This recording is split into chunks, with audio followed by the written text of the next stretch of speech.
Hey guys, some gamer dude here, so if you want to keep up with the channel, make suggestions for new videos, or just want to talk with me personally, I've got a new Discord server, links in the description, hope to see you there, and let's get on with the video. Hey guys, some gamer dude here. So I didn't expect to do a news video today, but this one was interesting because it's kind of a curveball. We were expecting Gundam for Christmas. Personally, while they've only said Gundam Wing, I think it's probably going to be all of Gundam when it comes out, mostly because of how popular other things like the original Gundam, Gundam Seed, Gundam 00 are in the West as well as Wing. Wing's the iconic one, but the rest are fairly popular.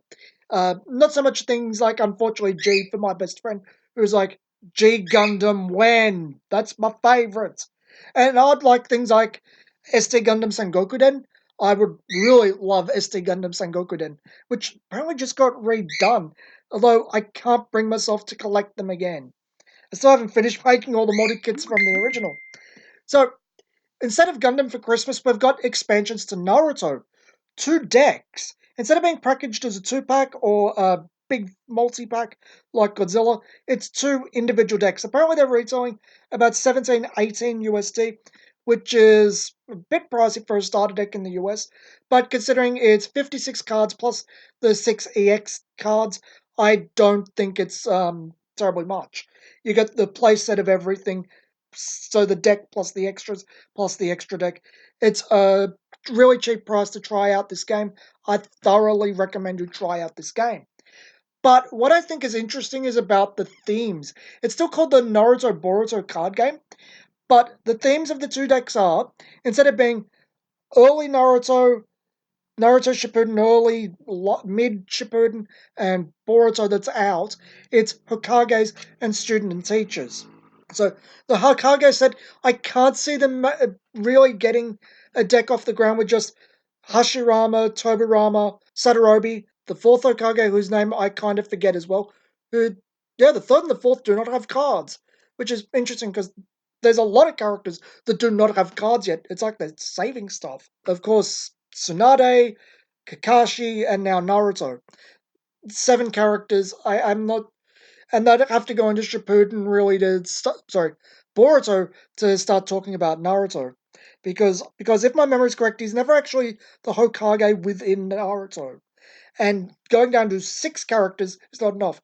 Also, there's Danzo, if you consider him the Hokage, illegitimate Hokage. So that's going to be an interesting set. I kind of hope we see people that want to be Hokage like Sarada. It'd be interesting. It's odd that it's not really saying which colors the decks are, but they're going to be 2 each because that's the way Chrono Clash works. You have to pick 2, and that's what you're stuck with of the 4. Our other deck is, of course, the student and teacher one. So this one I definitely think is going to have to be Naruto and Boruto, mostly because the whole student and teacher thing, well, what exactly is there? Konohamaru and Ebisu, Naruto and I guess Kakashi, Naruto and Jiraiya, Naruto and I think Killer B. Would you consider Killer B? Sasuke and Kakashi, Sasuke and Orochimaru, Sakura and Tsunade.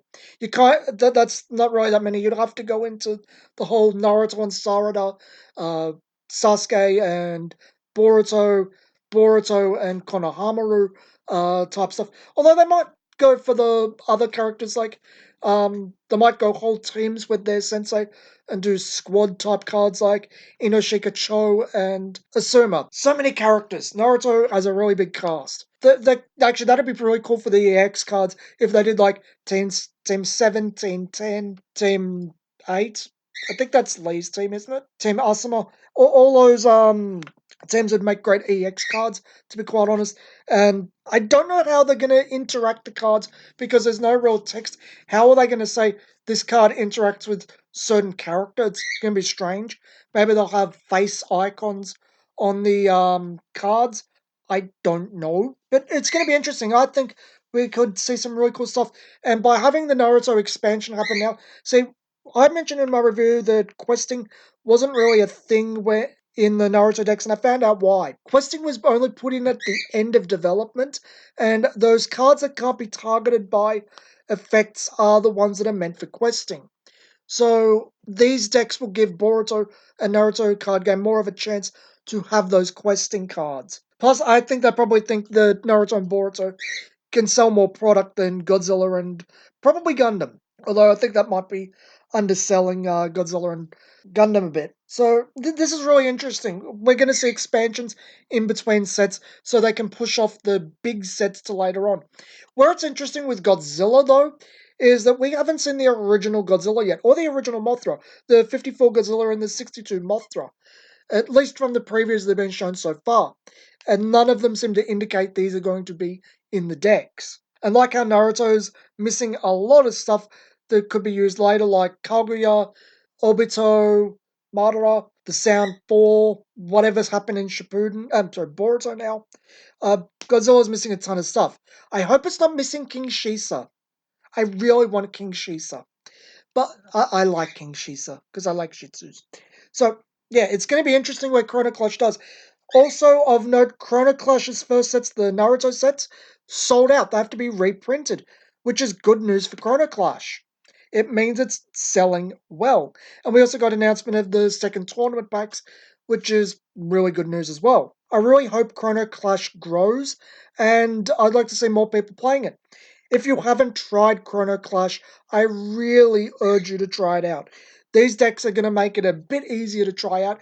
Again, you might not like Naruto. I know people really get hied up on IPs. I get it. I have animosity with the Dragon Ball Super card game for very similar reasons. I don't think the flavor matches the gameplay, but I like the gameplay enough to try to play the Dragon Ball Super a bit more than I have.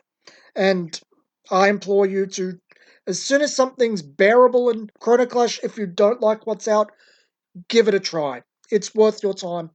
I really like it, and I couldn't recommend it enough. And I think, unlike other companies around at the moment, I don't think Bandai's doing a bad job of things. It's being promoted fairly decently for something that's just kind of being put out there. It's had a little bit more effort than a lot of other things. So I'm looking forward to this. As soon as we get previews starting to go up, we'll talk about those. And while I've known about them for a while, I haven't talked about the Godzilla previews. So I'll make a video on those so we can talk about all the nice new effects and all the cool kaiju and how King Shisa isn't here yet. King Shisa when? Anyway, this has been Some Gamer Dude. Thanks for watching, and I'll see you guys next time.